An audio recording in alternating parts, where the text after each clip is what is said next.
ഓം ഗുരുഭ്യോ നമഃ. ഓം ഗം ഗണപതയേ നമഃ. ഓം സംസരസ്വത്യേ നമഃ. പീതാംബരംഗരവിരാജിതശംഖചക്ര കൗമോദഗീ സരസിജം കരുണാസമുദ്രം രാധാസഹായമതിസുന്ദരമന്ദഹാസം വാതാലയേശമനിശം ഹൃദി ഭാവയാമി. ഓം നമോ ഭഗവതേ വാസുദേവായ. നാരായണീയം ദശകം 19. പ്രജേതസ്സുകളുടെ കഥ. പൃഥോസ്തു നാപ്ത പൃഥുധർമ്മകർമ്മഠ പ്രാചീന ബർഹിർയുവതൗ ശതദ്രുതൗ പ്രജേതസോ നാമ സുജേതസ സുദാനജീജനത്വത്കരുണാങ്കുരാനിവ. പൃഥുമഹാരാജാവിൻ്റെ പ്രപൗത്രനായ പ്രാചീന ബർഹിസ് ധർമ്മങ്ങളിലും കർമ്മങ്ങളിലും വീരനായിരുന്നു. അദ്ദേഹത്തിന് ശതദ്രുതി എന്നു പേരായ പത്നിയിൽ അങ്ങയുടെ കരുണാങ്കുരങ്ങളെന്ന പോലെയുള്ളവരും പരിശുദ്ധ ചിത്തരുമായ പ്രജേതസ്സുകളെന്ന പുത്രന്മാർ ജനിച്ചു. വിദുഃ ശുശ്രൂഷാനിരതസ്യ ശാസനാത് ഭവത്തപസ്യാഭിരതാദശാഭിദേ പയോനിധിം പശ്ചിമമേത്യ തത്തടേ സരോവരം സന്തദൃശൂർമനോഹരം. പ്രജാസൃഷ്ടിതൽപരനായ പിതാവിൻ്റെ കൽപ്പന മൂലം അങ്ങയെ ഭജിക്കാനൊരുങ്ങി പശ്ചിമ സമുദ്രതടത്തിലെത്തിയ അവർ അവിടെ അതിമനോഹരമായ ഒരു സരസ്സു കണ്ടെത്തി. തദാ ഭവദ്ധീർത്ഥമിദം സമാഗതോ ഭവോ ഭവൽ സേവകദർശനാദൃത പ്രകാശമാസാദ്യ പുരഃ പ്രജേതസാമുപാദിശൽ ഭക്തതമസ്തവസ്തവം. ഭവാനോട് ബന്ധപ്പെട്ട പരിശുദ്ധ തീർത്ഥം നിറഞ്ഞ ആ സരസിലേക്ക് ഭഗവാന്റെ സേവകരെ കാണാൻ ആഗ്രഹമുള്ളവനും ഭഗവത് ഭക്തനുമായ പരമശിവൻ വന്നെത്തി. പ്രജേതസ്സുകൾക്ക് പ്രത്യക്ഷനായ ശിവൻ അവർക്ക് ഭവാനെ സ്തുതിക്കാനുള്ള ഒരു സ്തോത്രം ഉപദേശിച്ചു കൊടുത്തു. സ്തവം ജപന്തസ്തമമീ ജലാന്തരേ ഭവന്തമാസേ വിശദായുധം സമാ ഭവൽ സുഖാസോദരസാദമീക്ഷിയാൻ ബഭൂവ കാലോ ധ്രുവവന്ന ശീക്രധ.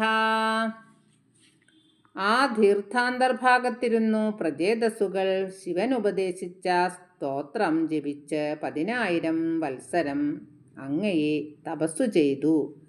അങ്ങയിൽ നിന്ന് സായുജ്യം ലഭിക്കാൻ ഇച്ഛിച്ചിരുന്ന അവർ തപസ്സിൽ തന്നെ ദീർഘകാലം കഴിച്ചുകൂട്ടി. ധ്രുവന്റെ കാര്യത്തിൽ ഉണ്ടായതുപോലെ ഇവിടെ ശീഘ്രതയുണ്ടായില്ല. തപോഭിരേഷാമതിമാത്രവർദ്ധിഭി സയജ്ഞഹിംസാനിരതോപി പാവിത പിതാപി തേഷാം ഗൃഹയാത നാരദ പ്രദർശിതാത്മാ ഭവതാത്മതാം യയൗ. അനുനിമിഷം വർദ്ധിച്ചു വന്ന ഇവരുടെ തപപ്രഭാവം മൂലം യജ്ഞങ്ങളെ നശിപ്പിക്കുന്നതിൽ അസക്തനായിരുന്ന വേനൻ പാപങ്ങളിൽ നിന്ന് മോചിതനായി ഗൃഹത്തിലെത്തിയ നാരദ മഹർഷി തത്വജ്ഞാനം അനുഭവപ്പെടുത്തി കൊടുത്തപ്പോൾ പ്രജേതസ്സുകളുടെ പിതാവ് പോലും പരമാത്മപദം പ്രാപിച്ചു. കൃപാബലേനൈവ പുരപ്രജേതസാം പ്രകാശമാകാപദകേന്ദ്രവാഹന വിരാജി ചക്രാദിവരായുധാം ശുഭിർഭുജാഭിരിഷ്ടാഭിരുദുഞ്ജദ്യുതി. പിന്നീട് പക്ഷീന്ദ്രനായ ഗരുഡന്റെ പുറത്തു കയറി സുദർശന ചക്രം മുതലായ ദിവ്യ ആയുധങ്ങളുടെ കാന്തിമത്തായ കിരണങ്ങളോടു കിരണങ്ങളോടും 8 തൃക്കരങ്ങളോടും അളവറ്റ പ്രകാശത്തോടും കൂടി കരുണാമൂർത്തിയായ അങ്ങ് അവിടെ ആഗതനായി. പ്രചേതസാന്താവതയാജതാമപി ത്വമേവ കാരുണ്യഭരാദ്വരാനദാ ഭവദ്വിചിന്താപി ശിവായ ദേഹിനാം ഭവത്വസൗരുദ്രനുദിശ്ച കാമദാ.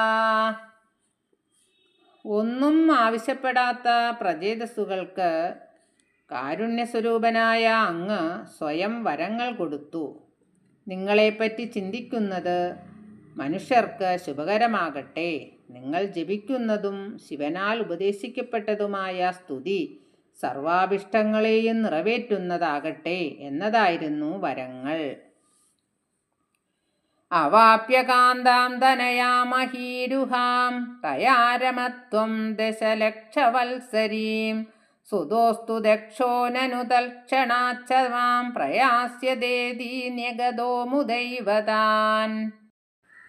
വൃക്ഷങ്ങളുടെ വളർത്തുപുത്രിയും കണ്ടുമഹർഷിക്ക് അപ്സരസിൽ ജനിച്ചവളുമായ കമലലോചനയെ വിവാഹം കഴിച്ച അവളോടുകൂടി 10 ലക്ഷം വത്സരം വരെ സുഖമാസ്വദിക്കുവിൻ. അവളിൽ നിങ്ങൾക്ക് ദക്ഷൻ എന്ന പുത്രൻ ജനിച്ചാൽ ഉടനെ നിങ്ങൾ എന്നെ പ്രാപിക്കുക. ഈ വിധത്തിൽ അങ്ങ് ആനന്ദത്തോടെ അവരോട് അരുളിച്ചെയ്തു.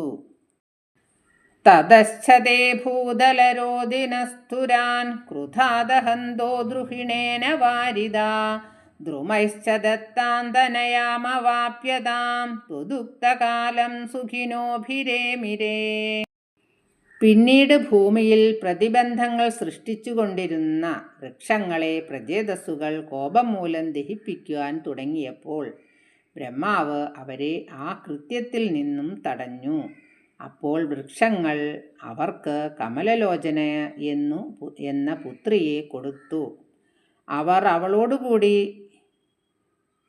അങ്ങ് വരം കൊടുത്തിരുന്ന കാലം വരെ സുഖലോലുപരായി രമിച്ചു.